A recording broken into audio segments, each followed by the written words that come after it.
We're in San Jose, California at the California Democratic Party Convention. I'm Brad Pomerance, and we are joined today by Ellsworth.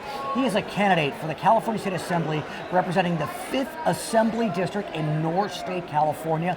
Give us a sense of the 5th AD. Well, Brad, the 5th AD is 9 counties, goes from Auburn to Yosemite, basically the Nevada border to the edge of the Central Valley. The largest cities, to give you an idea, in our district are Auburn and Mariposa. Yeah, Auburn I know, Mariposa I know a bit, but essentially you have a huge geographic district with population centers peppered throughout. Yeah, and I mean, we also have counties like Alpine that don't have an incorporated town in the whole county. Right. It's there's 1,000 registered voters in Alpine. So give me a sense, how do you campaign in a district that is so large geographically with people spread out over so many different places? So there are some old sort of gold mining towns that are still somewhat close together that have sidewalks. Actually, yes. So you can actually walk. Okay. And I think that that's the goal for anyone who really cares about grassroots campaigning, is to knock on people's doors and ask them what matters to them. And so what does matter to them? You've been knocking on doors. What are North State residents saying to you? You know, I'm hearing a lot of people upset about lack of infrastructure. I'm hearing a lot of people upset about the fact that there's no broadband in some of these counties entirely. Well, we'll try to change that as part of the cable industry, but that's another conversation. We also have a real lack of cell phone coverage, which hampers, you know, both public safety and entrepreneurs. Right. I also hear a lot of people talking about the fact that we have the highest childhood poverty in the state. Madera County has a 25% childhood poverty rate. We have some counties where every school district in the county has 100% free or reduced lunch. And so as you march through this district, it's hard to deny that the district trends right of center. And so talk to me about campaigning as a Democrat in a district that is known to be right of center.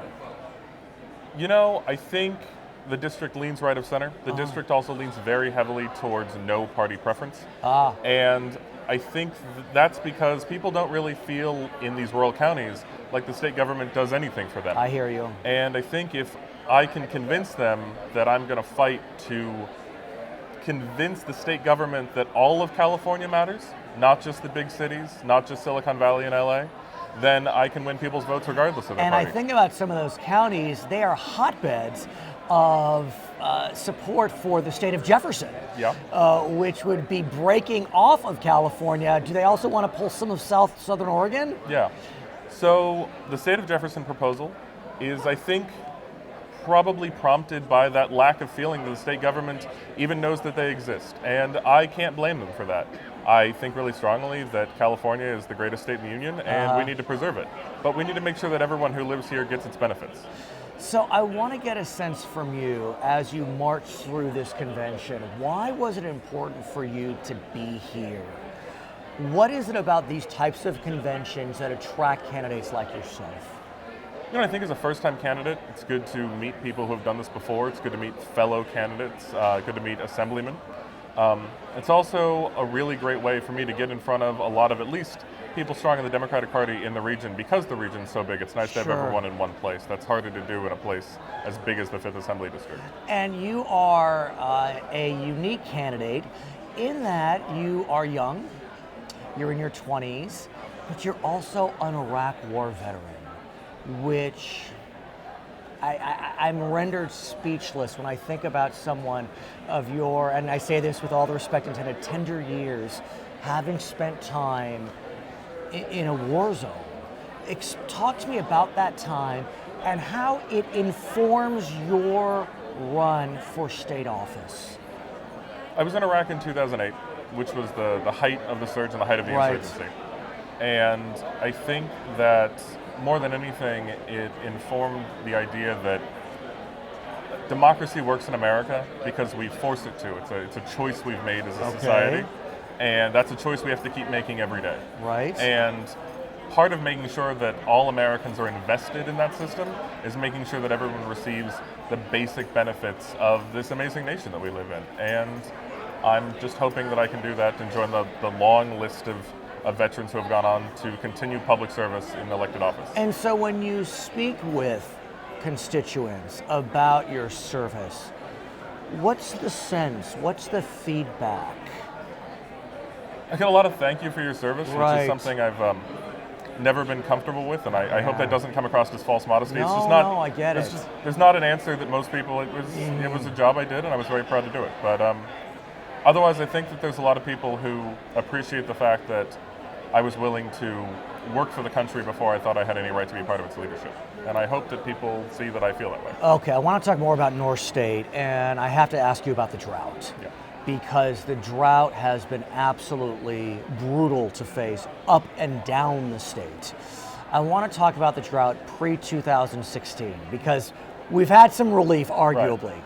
Give me a sense of how North State handled the drought from 2011 to 2015.